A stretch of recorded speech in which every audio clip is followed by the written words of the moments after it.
Okay, so for your massage techniques for level 3, firstly you need to make sure that your towel is positioned longitudinally and that you have good coverage from the hips down through to the feet to keep them nice and warm. We're going to work on Elliot's right side, so we're just going to fold the towel over, make sure you have a nice neat edge, and we're going to just lift up the shorts and tuck the towel into the shorts line. With your massage, Effleurage and Petrissage, we are going to start down in the lower leg, but we need to make sure that we flush through the hamstrings before we do any deep work in and around the lower leg. So firstly, you're going to start with Effleurage. I quite like the V position for your Effleurage to wrap around the lower leg. Once you've applied the oils and you start to warm up, stop, take a little bit more oil, and then move up into the hamstrings, flushing through the hamstrings, and that just provides a route for any toxins that have been held in the muscles or in the lower leg to work its way back up towards the heart and the circulatory system. So once we've done a little bit of work on the hamstrings, we come back down into the lower leg and we continue with our Effleurage. So we've got a double hand V position on our Effleurage. It's important that we make sure that our joints are supported. So I've got my finger and thumb together and then the palm of my hand just underneath my left hand thumb, just supporting both of those joints as I work my way through. This provides you excellent coverage and you can feel what's going on. As always with your Effleurage, make sure that your joints are nice and straight and you have a nice shallow angle down through your wrists, and that your weight transfers from your back foot through to your front foot and you glide up the leg towards the heart. Variations of this might be a flat hand friction, keeping those thumbs tucked in. You have your cam and spindle, so my left hand is my cam, my right hand thumb is my spindle. I have a nice loose grip so that we work between the knuckles and the phalanges on your fist.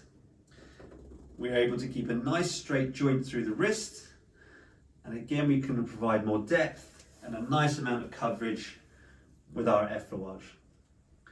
As the muscle warms up, you can start to increase the depth, but you make sure that you slow down and you check in with your client for pressure and pain. Once we've done a little bit of work with cam and spindle, we can move into a nice forearm glide. With your forearm glide, elbow should be underneath the shoulder, a nice straight back, and again you use your legs to transfer the weight from back to front, and a good glide all the way up from the Achilles right up towards the back of the knee joint, and then stop, take the pressure off, but keep contact with your client throughout so that you have a lovely flow.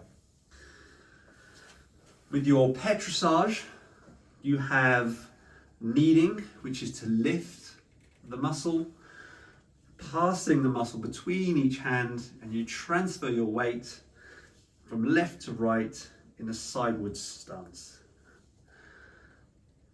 Ringing is a little bit more superficial.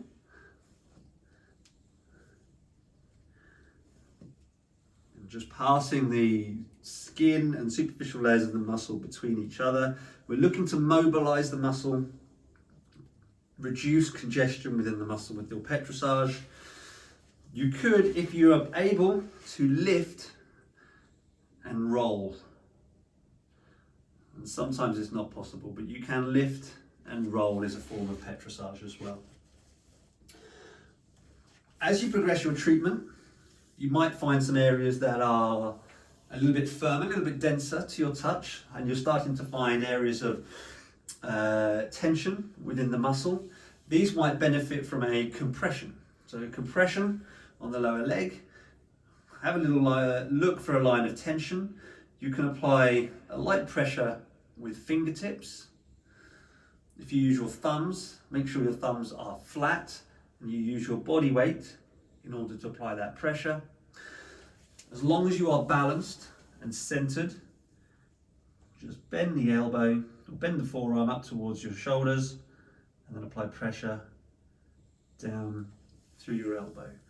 A compression is held for 2 to 3 seconds, and you might repeat it 2 or 3 times.